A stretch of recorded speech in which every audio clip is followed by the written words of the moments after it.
say this. Good morning, Brooklyn. It is such a pleasure and a privilege to be here as your mayor.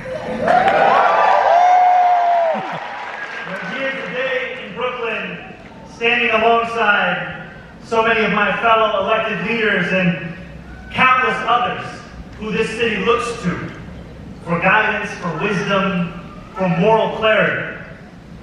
I feel a renewed sense of purpose in this moment. It is the purpose of building a city that feels like home. Not just for those who've already made it, but for those who are fighting to stay. It is the purpose of fulfilling the trust that New Yorkers have placed within us to endow our schools, our transit, our streets, our economy with fairness and with dignity. And it is the purpose that we all reach for, but frankly rarely attain, to emulate the great Dr. King, the man who inspired so many of us to pursue lives of service as we work to build a New York that belongs to every New Yorker. And Dr. King knew this city well. He organized here, he preached here, he recovered here by the gifted doctors and nurses who provided him care at Harlem Hospital after an attempt on his life. And I think often of the words he spoke here in April of 1967, when he addressed the congregation at Riverside Church in Manhattan. Dr. King said, "Now let us rededicate ourselves to the long and bitter, but beautiful struggle for a new world. This is the calling of the sons of God, and our brothers wait eagerly for our response. Shall we say, the odds are too great? Shall we tell them the struggle is too hard? Or will there be another message of longing, of hope, of solidarity with their yearnings, of commitment to their cause, whatever the cost?"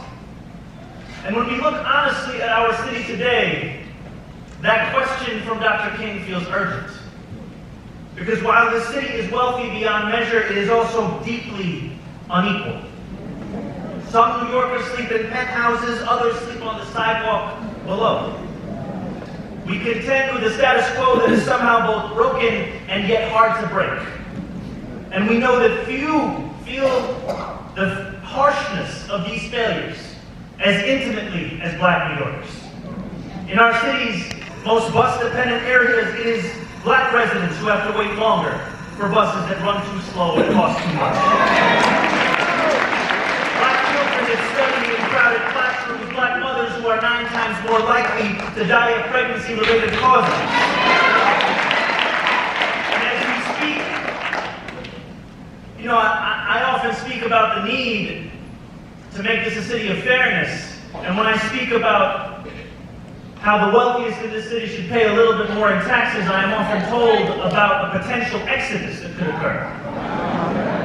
And what I tell them is not just that this is an exodus of fiction, but also why is there no focus on the exodus of fact? And an exodus of fact is that since 2010 to 2019, the city lost nearly 20% of its population of Black children and teenagers.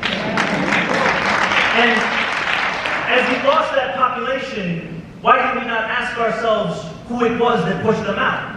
For it was us, as this city, that did so.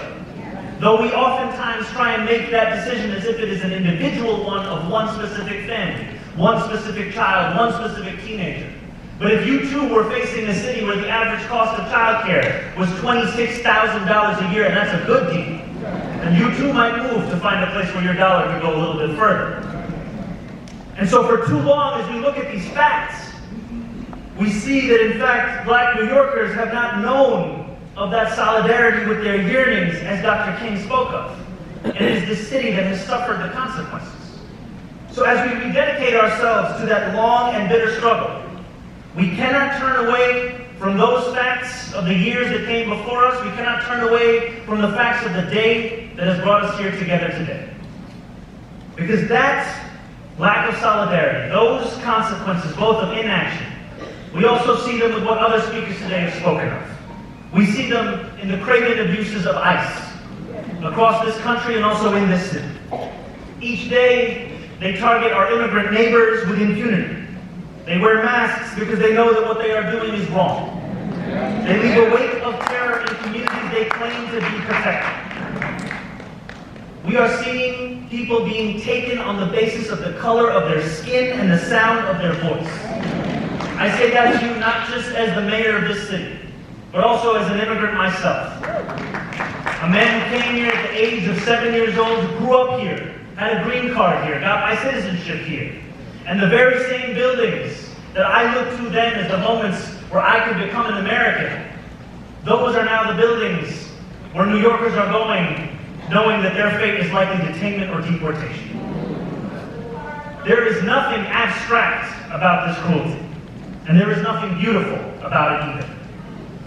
Where there is beauty, however, is in our shared struggle for a future that we are building together.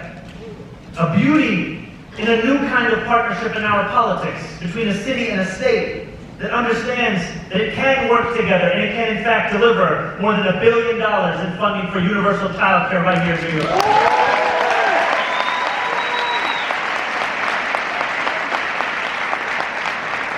I'll tell you, the only downside of delivering universal child care on day 8 is that my parents are now asking me when I'm going to have a child. But there is a beauty in people of all backgrounds, all skin colors, building a movement of solidarity where power belongs to the many, not simply the few. Neighbors linking arms with neighbors, strangers extending a hand to strangers. New Yorkers fighting for New Yorkers they have never met and they will never meet. And there is a beauty in how we answer another question that Dr. King posed to us many decades ago. What good is having the right to sit at a lunch counter if you can't afford to buy a hamburger? We cannot only speak of Dr. King's legacy as if it is a legacy of rights that can be given to people, it must also be a legacy of rights that those people can exercise themselves. So let there be beauty in how our city, in every decision we make, every struggle we face, every adversity we overcome, comes together to set a new standard of leadership. We know that the world watches closely to see how we govern, how we innovate, how we create. Our brothers wait eagerly for our response, in the words of Dr. King. May that response be one that is governed by compassion, where we outstretch our arms rather than clench our fists. What we have in our hands is what Dr. King and so many others sacrificed for. They sacrificed so much so that we could win this moment. We could win the power to better our world. Now let our commitment to that cause never waver, no matter the cost. Thank you, Brooklyn.